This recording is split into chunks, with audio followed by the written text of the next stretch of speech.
kita blok jalan Insinyur Haji Juanda.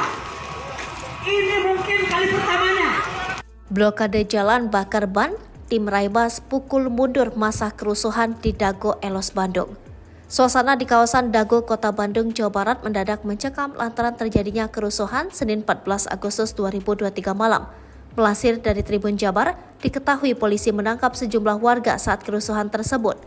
Dari informasi dihimpun, kerusuhan dipicu lantaran warga Dago Elos merasa kesal dengan Polrestabes Bandung yang menolak laporan mereka terkait dugaan pemalsuan data dan penipuan tanah. Bermula sejumlah warga Dago Elos bersama kuasa hukum mendatangi Mapolrestabes Bandung untuk membuat laporan atas dugaan penipuan yang dilakukan seorang warga. Warga sudah tiba di Mapolrestabes Bandung sejak pukul 10.20 dan baru diperbolehkan masuk sekitar pukul 11.45. Setelah ditunggu sampai pukul 19.30, pihak kepolisian hanya melakukan berita acara wawancara, bukan berita acara pemeriksaan. Rizkia, salah seorang warga, mengatakan bahwa laporan warga ditolak polisi. Alasannya karena bukti tidak cukup dan alasan lainnya ingin ada salah satu pelapor yang memiliki sertifikat tanah. Warga lain yang sudah menunggu kemudian meminta polisi datang menemui mereka untuk menyampaikan secara langsung alasan laporan tersebut ditolak. Namun tidak satupun polisi menemui warga.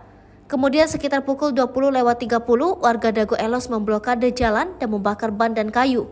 Warga juga sempat berorasi dan membentangkan spanduk tentang sengketa tanah.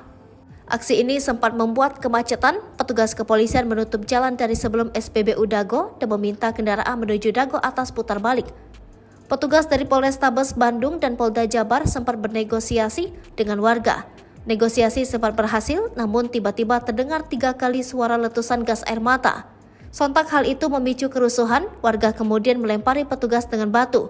Petugas akhirnya ikut mundur dan berupaya menyiapkan barikade. Kendaraan water cannon kemudian maju perlahan, sementara lemparan batu dan pembakaran ban masih terus berlangsung.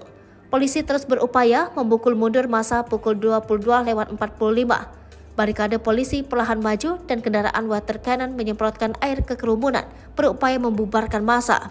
Pukul 23.06 massa kembali melawan, petugas kembali mundur hingga akhirnya tim Raimas bersepeda motor diterjunkan. Massa perlahan dapat dipukul mundur sekitar pukul 23.59. Massa terlihat berlarian ke pemukiman di sekitar terminal. Petugas kemudian menangkap sejumlah warga yang dianggap anarkistis.